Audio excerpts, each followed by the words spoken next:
Here are the Huskies now as they're setting up 1st and 10.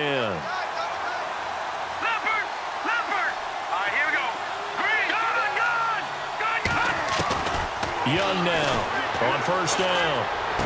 Showing the strength, Fitzgerald. Oh, a battle for it here, and this will be caught. 18 yards there, and it'll be a 1st and goal.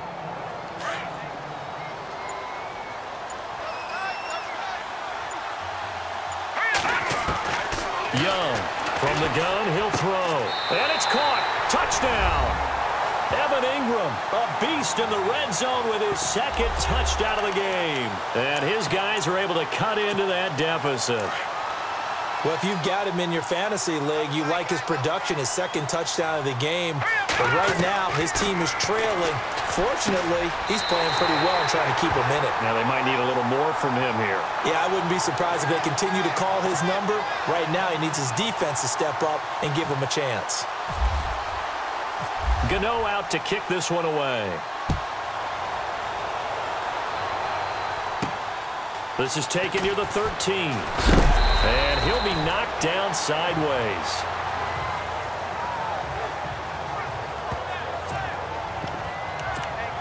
Now we take a glance at the offense as they work their way back out for their first possession of the 2nd half.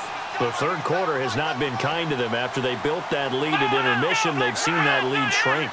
And how much of that is simply execution? How much of that is maybe you lose your edge a little bit because you've got a lead? And you do have to credit the other team some because they've made some adjustments to start to slow them down.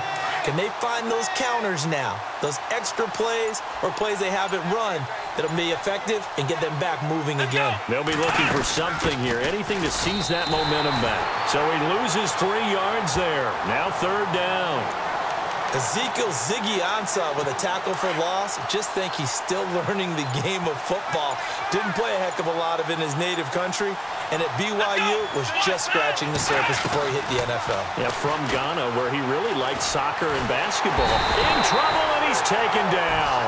Cameron Wake in there to drop him for a 4-yard loss, and it'll be 4th down. Brandon, what I remember most about playing with guys who knew how to rush the passer, they would just tell you, just cover people for me, just long enough for me to get there. And that's exactly what happened on that play. Now Austin. Nice job bringing that one back. 14 on the return. And possession will switch hands. 1st and 10.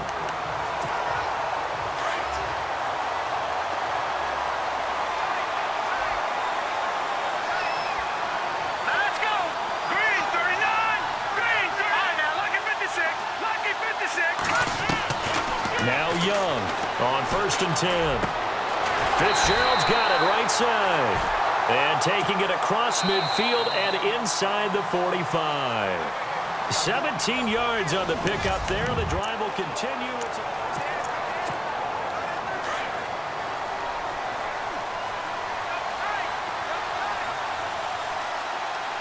Here we go now.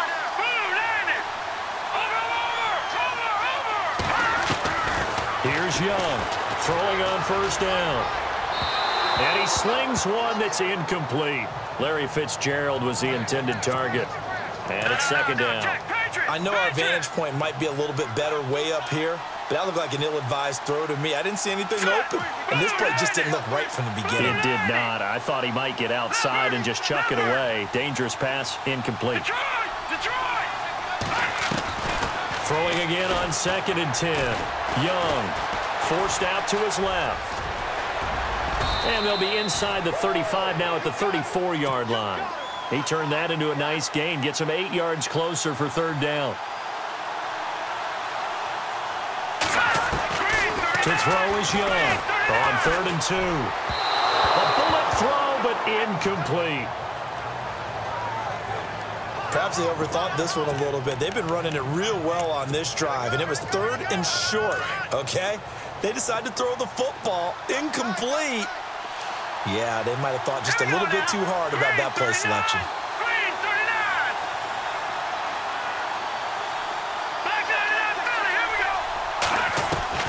As expected, they're going for it to keep the drive alive. Flushed out right. He can run for it, and he will. Opted to run for it. The decision a good one. Picking up the first, getting 14 yards on the scramble. Late in the game, defense trying to avoid a big play. He's able to work out of the passing game, turn it into a run, pick up the first, and stop the clock as well. And you know in this situation, everything is sped up. The intensity, the thinking, everyone's movements. But for a quarterback, he has to continue to be what we call a flatliner. Level in everything he does and read the clock, feel it in the pocket, and go at the appropriate time. Another big hitter there. This one good for 18. Operating from the gun. Young. Under pressure, down he goes. Sacked at the 10.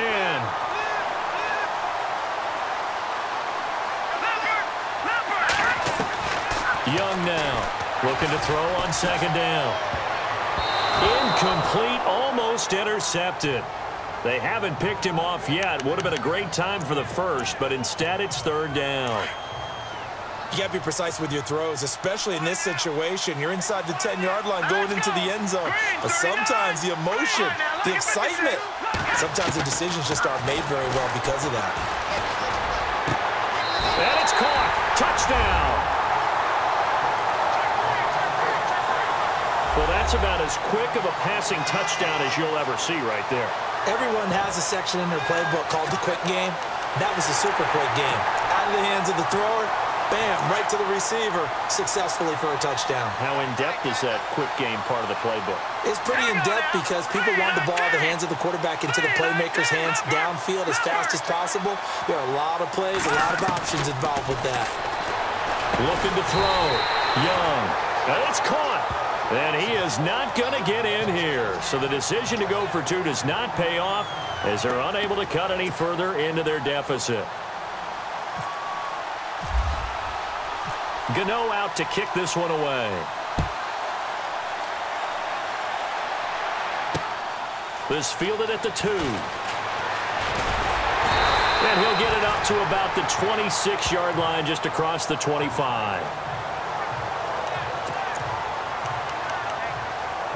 Now this offense about ready to take over again. Now the previous drive they punted, but that was just the first time they've had to do so in this game. And when they turn on the game film, the coaches will rant about this, right? They'll say, oh, God, we got to move the ball, guys. We can't punt the ball away.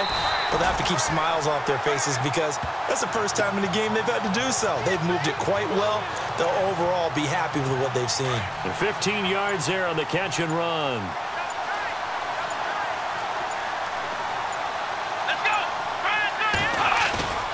They go play action here on first down. He's looking deep for Bell. Time for a break. So they took a shot on first down but couldn't connect. We'll come back for the electrifying conclusion after this.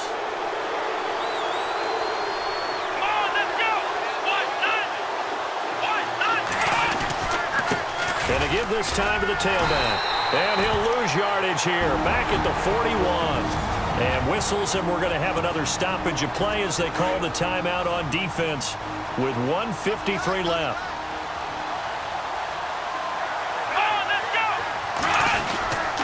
On third down, that's Jackson. And now we're going to get a timeout defensively. So another stop, 1:50 left in the football game. And on now is the punter. On for his second punt. He'd take a repeat of his first.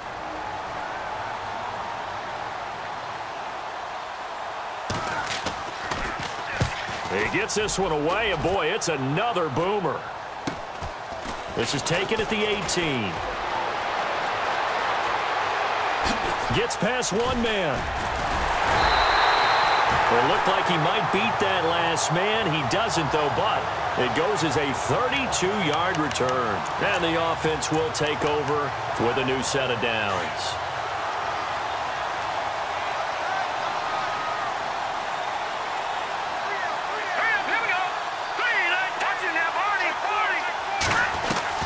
They'll look to throw. Muscles him off. And he can't get a throw off. He's taken down. What a huge play at this point in the game. Now they got to get to the line quickly.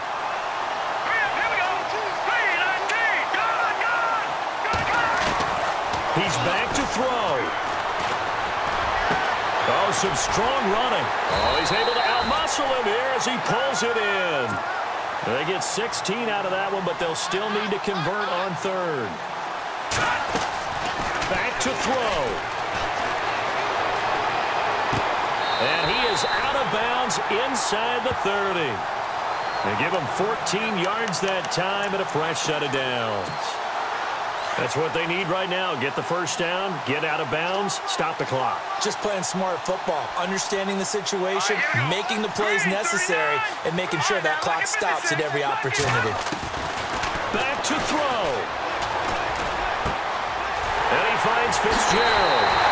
And he's into the end zone for the receiving touchdown.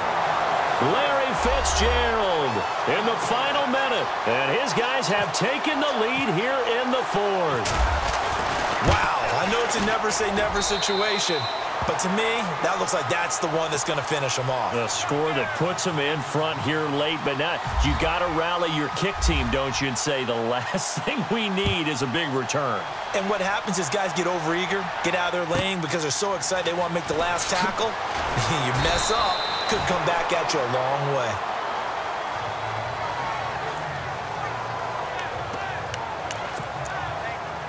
And now back out comes the offense. They're down here in a one-score game, but the time, it's a factor, but it's not a huge factor right now, is it? It's really not, because this amount of time gives them a chance to run their offense, to go through play sequences.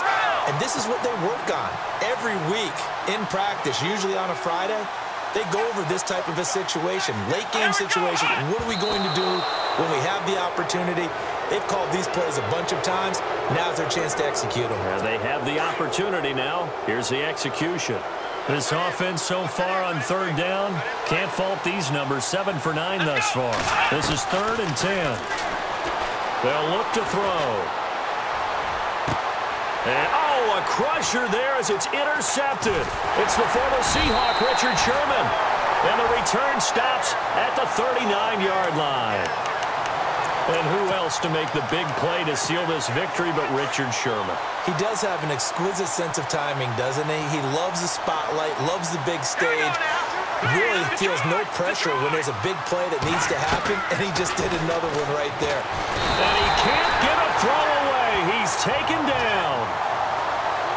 Brandon, more often than not, you'd say they've had his number, and we can count them up so far. 1, 2, 3, 4 sacks given up. But guess what? He's still been able to make some plays, and right now they have a lead. And he's going to get it down to the 33-yard line here. And now we'll get a timeout here. They're able to stop it with 1 second to go in this game.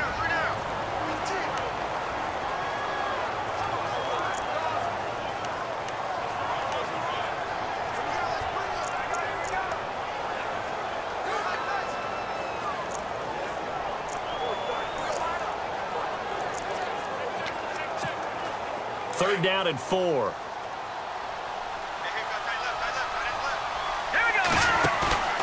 Young, off play action. And it's incomplete. He's still throwing to the very end, but now this game is over.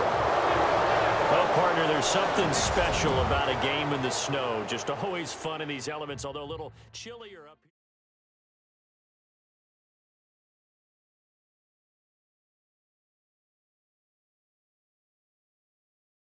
Don't forget to like and subscribe for more videos. Follow me on social media. And once again, thanks for watching.